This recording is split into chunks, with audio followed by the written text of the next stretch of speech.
ஒரு விதைய பார்த்திருக்கீங்களா? வெளியில இருந்து பார்க்கிறப்போ அது ஒரு சாதாரணமான ஒரு விதை மாதிரி தான் இருக்கும். ஏன்னா அதுலேருந்து கிளைகள் வந்திருக்காது, அது நமக்கு நிழல் தராது, பூக்கள் இருக்காது, பழங்கள் தராது. இதனால என்ன பயன், இது ஒண்ணுமே இல்லையே அப்படின்ற மாதிரி தான் நமக்கு தோணும். அதே மாதிரி தான் நம்மளுடைய வாழ்க்கையிலையும், என் வாழ்க்கையில ஒரு முன்னேற்றமே இல்லை, அடுத்த கட்டத்துக்கு நான் போறதுக்கான ஒரு வழியே இல்லை, நான் என்ன பண்றது அப்படின்ற பல கேள்விகள் உங்களுக்குள்ள இருந்துகிட்டே இருக்கும். ஏன் எனக்கு மட்டும் இந்த போராட்டம், எனக்கு மட்டும் இந்த வலி, எனக்கு மட்டும் இந்த வேதனை அப்படின்ற ஒரு கொஸ்டின் தினம் உங்களுக்குள்ள வந்துகிட்டே இருக்கலாம். ஆனா அந்த சாதாரண விதை சரியான மண்ணுல விழுந்து சரியான நேரம் வரப்போ ஒரு பெரிய மரமாகி நிறைய பேருக்கு அது நிழல் கொடுக்கும், பழங்கள், பூக்கள் இதெல்லாமே கொடுக்கறத நம்ம பாக்குறோம். அப்போ அந்த ஒரு சின்ன விதைக்குள்ள இருந்து ஒரு புதிய வாழ்க்கை, ஒரு பெரிய காரியமே வர்றத நம்ம பாக்குறோம். இது ஒரு சாதாரணமான ஒரு விஷயம் இல்ல, இது ஒரு பெரிய ப்ராசஸ். அதே மாதிரிதான் தேவன் இன்றைக்கு உங்களுக்கே தெரியாம உங்க வாழ்க்கையில ஒரு புதிய காரியத்தை தேவன் செய்ய போறாங்க. அவரையே சார்ந்து அவரையே நம்பி இருக்கிற உங்களுடைய வாழ்க்கையில தேவன் ஒரு புதிய துவக்கத்தை தர போறாங்க. அதை பத்தி தான் இன்னைக்கு நம்ம இந்த வீடியோல பார்க்க போறோம்.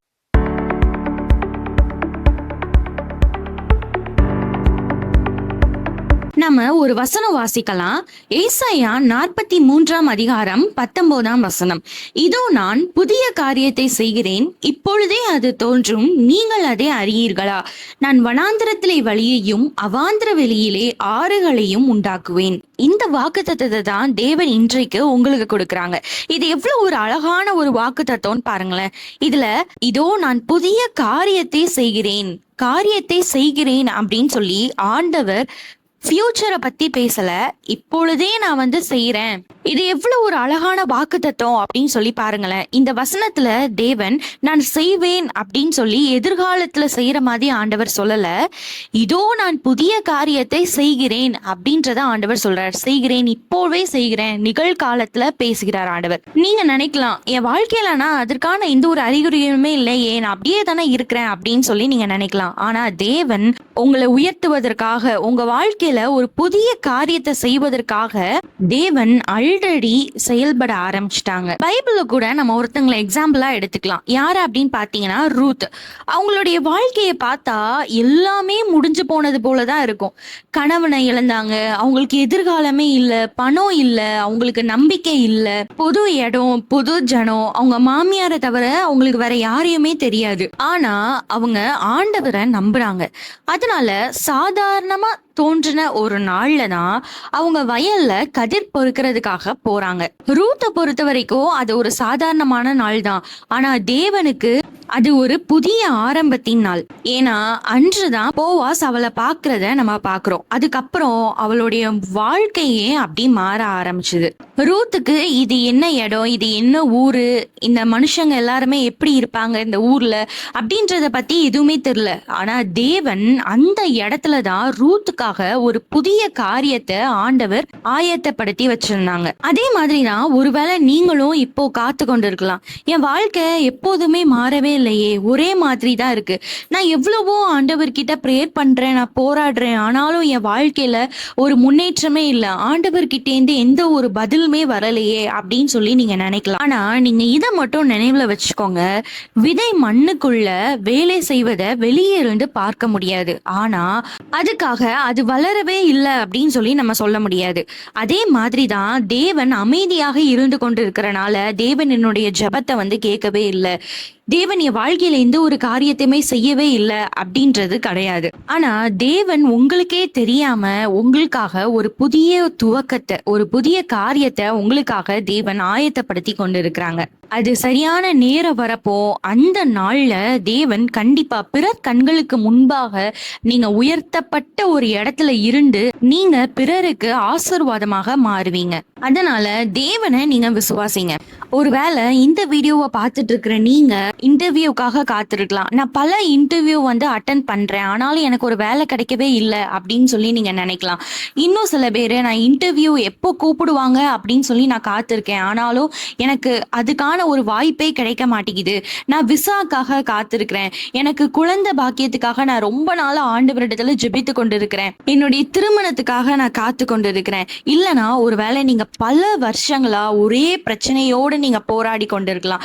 கடன் பிரச்சனையா இருக்கலாம், வியாதியா இருக்கலாம். இந்த மாதிரியான காரியங்களோடயே நான் போராடி கொண்டே இருக்கிறேன், எப்பொழுது என் வாழ்க்கையில ஒரு மாற்றம் வரும், எப்பொழுது ஒரு விடுதலை வரும் என்று நீங்க எதிர்நோக்கி காத்திருக்கலாம். இந்த நாள்ல தேவன் உங்களுடைய வாழ்க்கையில ஒரு புதிய காரியத்தை செய்ய போறாங்க. நீங்க நினைக்கலாம், ஆனா அதற்கான எந்த ஒரு காரியமுமே தெரியவே இல்லையே, ஏன்னா இப்ப இருக்கிற சிச்சுவேஷன்ல என் வாழ்க்கை அப்படியே மாறுற வாய்ப்பே இல்லை, என் வாழ்க்கையே ஒரு பாலைவனம் மாதிரி இருக்கு, இதுல எப்படி நான் வந்து முன்னேறது என் வாழ்க்கையில அப்படின்னு சொல்லி நீங்க நினைக்கலாம். ஆனா தேவன் அவாந்திர வெளியில கூட ஆறுகளை உண்டாக்குற தேவன். அதனால கண்டிப்பா உங்களுடைய வாழ்க்கையும் தேவன் ஆசீர்வாதமாக மாற்றுவார். அவர் நினைத்த ஒரு நொடிதான் உங்களுடைய வாழ்க்கையே அப்படியே மாற்ற தேவனால முடியும். அதனால தேவன் மீது விசுவாசமா நீங்க இருங்க, நீங்க சோர்ந்து போகாதீங்க. நீங்க நினைக்கலாம் இந்த நாள் வந்து ஒரு சாதாரணமான ஒரு நாள் அப்படின்னு சொல்லி நீங்க நினைக்கலாம். ஆனா தேவன் நினைச்சா இந்த நாள்ல உங்களுடைய வாழ்க்கையின் ஒரு புது ஆரம்பமா இருக்கலாம். நீங்க பிசினஸ் செய்யக்கூடிய ஒரு நபரா இருக்கலாம்,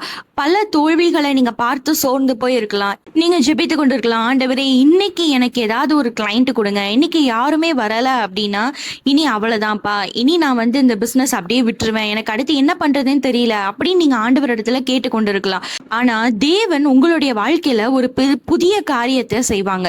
தேவன் நினைச்சா இந்த ஒரு நாளிலேயே உங்களுடைய பிசினஸ அப்படியே மாத்த முடியும், உங்களை உயர்த்தி வைக்க அவரால முடியும். சோ அதனால அவரை விசுவாசிங்க. இப்போ உங்களுடைய வாழ்க்கையில் இருக்கக்கூடிய பிரச்சனைகளை பார்த்தாயும் என் வாழ்க்கையில இப்படியே பிரச்சனைகளா வந்துகிட்டே இருக்கே அப்படின்னு சொல்லி நீங்க இதை மட்டுமே நினைச்சிட்டு இருக்காதீங்க.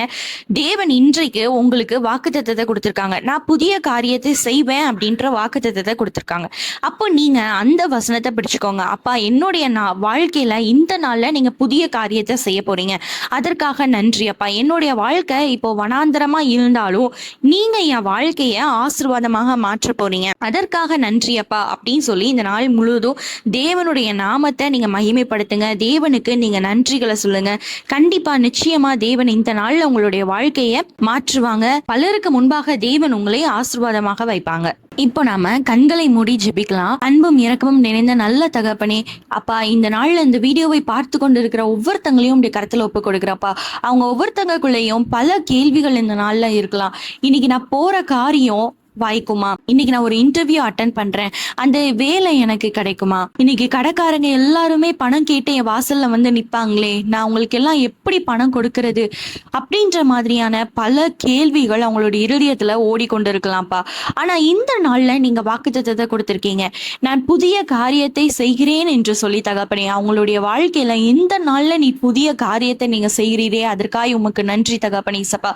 பல நாட்களாக அவங்க திருமண தடையோடு அவங்க வாழ்க்கை இருக்கலாம்ப்பா, என் வாழ்க்கையில எப்பொழுது திருமணம் ஆகும் என்று சொல்லி அவங்க காத்து கொண்டு இருக்கலாம்ப்பா, குழந்தைக்காக அவங்க ஏங்கி கொண்டு இருக்கலாம்ப்பா. ஆனா இந்த நாள்ல அவங்களுடைய வாழ்க்கையில நீ ஒரு அற்புதத்தை செய்ய போறதுக்காக சுவாமி நன்றி தகப்பனே அப்பா.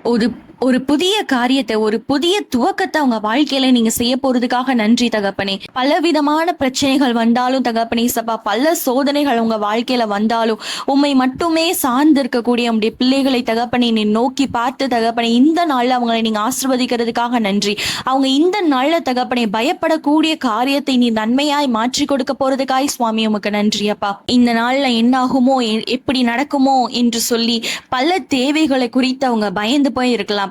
ஆனா நீர் அந்த ஒவ்வொரு தேவைகளையும் சந்தித்து இந்த நாள்ல அவங்க யார் முன்னாடி வைக்கப்பட்டு போகாதபடி அவங்களுடைய தலைகளை நீ உயர்த்தி வைக்கிறதுக்காய் நன்றி அப்பா. யார் முன்னாடிலாம் தகப்பனே அவங்க வைக்கப்பட்டு போயிருவனோ என்று சொல்லி பயப்படுகிறார்களோ அவங்க முன்னாடி தகப்பனே நீங்க அவங்கள ஒரு ஆசீர்வதிக்கப்பட்டவர்களாக நீங்க மாற்ற போறதுக்காய் சுவாமி உமக்கு நன்றி அப்பா. நீர் கொடுத்த வாக்குத்தத்தத்தின்படி தகப்பனே இந்த நாள்ல அவங்களுடைய வாழ்க்கையில ஒரு புதிய காரியத்தை நீ செய்கிறதுக்காய் சுவாமி நன்றி அப்பா. அது பிறருடைய கண்கள் பார்க்கத்தக்கதாக நீங்க செய்ய போறதுக்காய் கொடுத்ததுக்காய் உமக்கு நன்றி அப்பா. இந்த வீடியோவை பார்த்து கொண்டிருக்கிற ஒவ்வொருத்தங்களையும் நீங்க ஆசிர்வதிங்க தகப்பனே.